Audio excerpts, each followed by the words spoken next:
There's a lie baked into modern car culture, and it's been there long enough that most people no longer question it. It doesn't sit in advertisements or spec sheets. It doesn't live in horsepower numbers, emissions ratings, or 0 to 60 times. It lives somewhere quieter, somewhere psychological. The lie is that you are still in control. If that were actually true, this conversation wouldn't feel aggressive. It wouldn't feel like an accusation. You wouldn't feel the urge to defend yourself, your car, or your choices. Real control doesn't feel fragile. It doesn't need constant validation. It doesn't need pop-up messages, glowing dashboards, or calm digital voices reminding you that everything is safe. Control is silent. It's assumed. The moment a system starts reassuring you that you're in charge, it's usually because you aren't, or at least not in the way you think you are. Reassurance replaces authority. Guidance replaces judgment. And slowly, without drama, responsibility is softened until it no longer feels like responsibility at all. By the end of this video, you're going to understand why older car movies feel dangerous in a way modern ones don't, why they feel tense, unforgiving, and slightly irresponsible, and why modern cars and modern car stories feel polite, well-behaved, and emotionally padded. That difference matters more than people admit because danger implies responsibility, and politeness implies permission. The car as identity. In Gone in 60 Seconds, the cars are not transportation devices. They are not interchangeable objects meant to fill space between point A and point B. They are characters with presence, history, and reputations that follow them like shadows. Each one has a name. Each one has a temperament. Each one carries a kind of myth around it. Eleanor, the Shelby GT 500, isn't simply the most valuable car in the film. She's resistance made metal. She fights back. She punishes arrogance. She exposes inexperience. Memphis doesn't just want to steal her because she's rare or fast. He needs to understand her. He needs to earn her cooperation. Every failure is personal.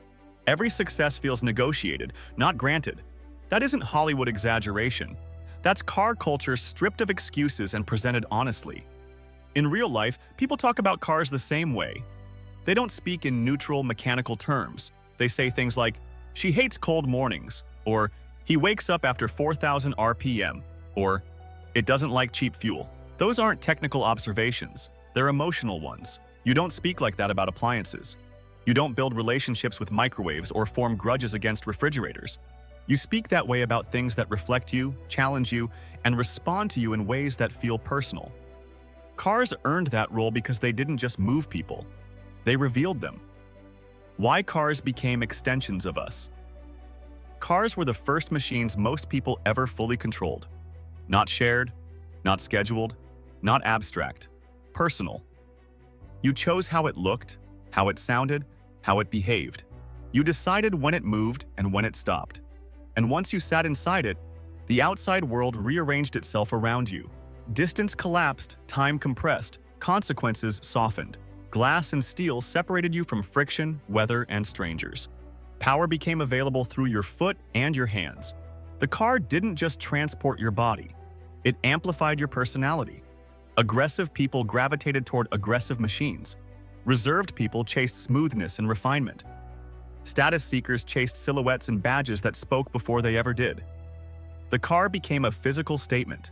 It announced who you thought you were or who you wanted to be seen as. You didn't buy a car randomly. You bought a version of yourself you wanted to occupy. That's why changing cars often feels unsettling. It isn't just a financial decision. It's an identity shift. You aren't upgrading hardware, you're replacing a reflection, and reflections are never neutral. Bullet. Silence, control, consequence. Watch Bullet again and notice what isn't there. There's no soundtrack telling you how to feel. No dramatic dialogue explaining what's at stake. No cinematic tricks to soften the danger. There's just engine noise, suspension movement, tire grip, and weight shifting through corners. Steve McQueen doesn't dominate the Mustang. He manages it. Every input matters. Every delay is felt. Every mistake costs something. The car doesn't intervene. It doesn't save him. It exposes him. You feel the mass, the limits, and the consequences of pushing too far. Older films understood something modern storytelling often avoids. Cars don't exist to protect you. They exist to reveal you. They show how precise you are, how disciplined you are, how calm you remain when things stop going your way. That honesty is uncomfortable. And that discomfort is exactly why those scenes still hold power decades later. Heat. The car as discipline. In heat, cars are tools, but they are not forgiving ones. They demand planning, timing, and discipline. There is no safety net waiting to correct bad judgment. No invisible system stepping in to smooth over mistakes when pressure spikes. The characters understand that contract. They don't expect the car to adapt to them. They adapt to the car. That relationship produces tension, and tension produces respect. When something goes wrong, there's no confusion about why. Responsibility is clear. The machine did exactly what it was told to do. Modern systems blur responsibility on purpose. They intervene early, soften outcomes, and distribute blame across software layers until failure feels abstract. Heat refuses that abstraction. It keeps consequences visible, and that visibility gives the machines weight and credibility. Drive. Identity without words. In Drive, the car becomes a form of language. The driver barely speaks because he doesn't need to. Everything about him is communicated through motion, timing, and restraint behind the wheel. His patience shows in how long he waits. His discipline shows in how little he wastes. His violence shows in how quickly and decisively he acts when a line is crossed. The city becomes a sentence, and the car becomes the grammar that makes it legible. The machine doesn't calm him or smooth his edges. It amplifies what's already there. Controlled when the situation demands precision. Detached by default. Never emotional, never rushed. Brutal only when pushed too far and never by accident. The car doesn't protect him from himself, it exposes him. And that's the common thread running through every great car movie. The car isn't there to make life easier or safer. It exists to remove ambiguity, to strip choices down to consequences, and to make responsibility impossible to avoid. Modern cars didn't destroy this, they redefined it. People like to say modern cars killed the soul of driving. Screens replaced gauges, sensors replaced instincts, software replaced skill. That's not what actually happened. Modern cars didn't lose capability. They gained it. What changed is who the car answers to. Modern cars don't just reflect you, they study you.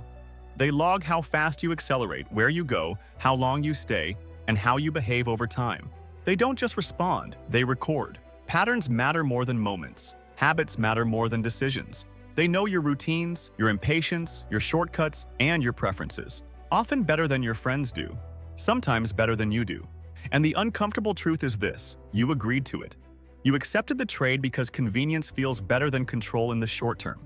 Fewer decisions, less effort, less friction, until the machine knows who you are even when you aren't inside it. If this kind of thinking is what you come to this channel for, this is a good moment to subscribe. Not for hype, not for trends, but for long-form conversations about cars that actually question what's happening instead of celebrating it blindly. Eleanor would never do this. That's why Eleanor still matters. She doesn't track Memphis. She doesn't update herself while parked. She doesn't lock behavior behind permissions or subscriptions. She demands skill, not consent. You don't swipe to unlock her, you earn it. The relationship is direct, hands to machine, decision to consequence. That's the difference between cars as machines and cars as platforms.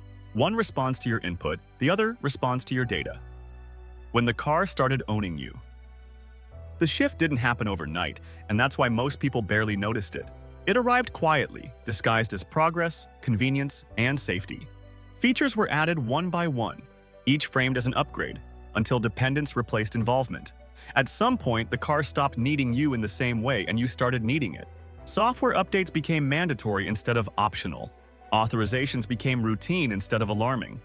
Ownership slowly transformed into licensing without a clear moment of consent. You don't fully own modern cars anymore. You are an approved user operating within a closed system you didn't design and cannot inspect or challenge. The relationship inverted. The car stopped being an extension of your decisions, and you became a participant inside its framework. Your role shifted from driver to operator under permission. That isn't driving in the traditional sense. That's managed access to motion, carefully controlled, monitored, and revised by systems outside your control. Why we still defend it? Because identity is powerful. Cars still promise freedom, control, status, and belonging. And even now, when cars watch us, record us, and monetize us, people defend them instinctively. Criticizing the car feels like criticizing the self.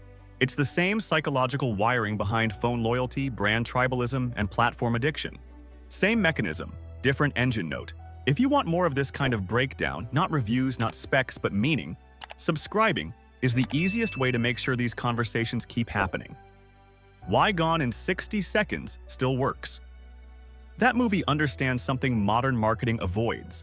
Cars are not neutral. They pull obsession, risk, and identity out of people. Memphis doesn't use cars. He connects to them, and Eleanor pushes back because the best machines always do. Modern cars don't challenge you. They accommodate you, and that's exactly why they can replace parts of you quietly. When the machine becomes the mirror. Listen to how people describe cars now, and pay attention to the language they use. It understands me. It adapts to my lifestyle. It learns my preferences. Those phrases aren't accidental and they aren't harmless. They signal a shift in how the machine is framed in our minds. The car stopped being an object you operate and became a system that observes you. A reflection engine that mirrors your habits back to you while quietly reshaping them. It watches how you drive, where you go, when you rush, and when you relax. It adjusts seating, steering, alerts, and behavior until friction disappears. Comfort is always prioritized. Risk is reduced before you even notice it. Choices are narrowed in subtle ways that feel helpful, not restrictive. You don't feel controlled because nothing is taken forcefully. You feel supported, guided, and understood. And that feeling of support is exactly what makes this the most effective form of control there is. The most dangerous part. When the car becomes you, and you become the car, questioning it feels personal. That's how systems protect themselves. Not with force, with identity. In Gone in 60 Seconds, Eleanor never belongs to anyone easily. She resists ownership. She refuses obedience. She demands attention, precision, and respect, and she punishes anyone who approaches her casually. Every mile Memphis drives is earned, not granted. The car never pretends to be friendly, and it never disguises its danger. That resistance is exactly what gives it meaning. It forces the driver to stay present, accountable, and exposed. Modern cars don't behave that way. They flatter you. They reassure you. They watch how you move, adapt to your habits, and quietly smooth out your mistakes. You don't feel the resistance anymore, and because of that, you stop feeling the trade. You didn't lose control suddenly or violently. You gave it up slowly, for comfort, for convenience, for a smoother ride that asks less of you. The car is you. You are the car. And the moment you forget where that line is, someone else gets to decide where it ends.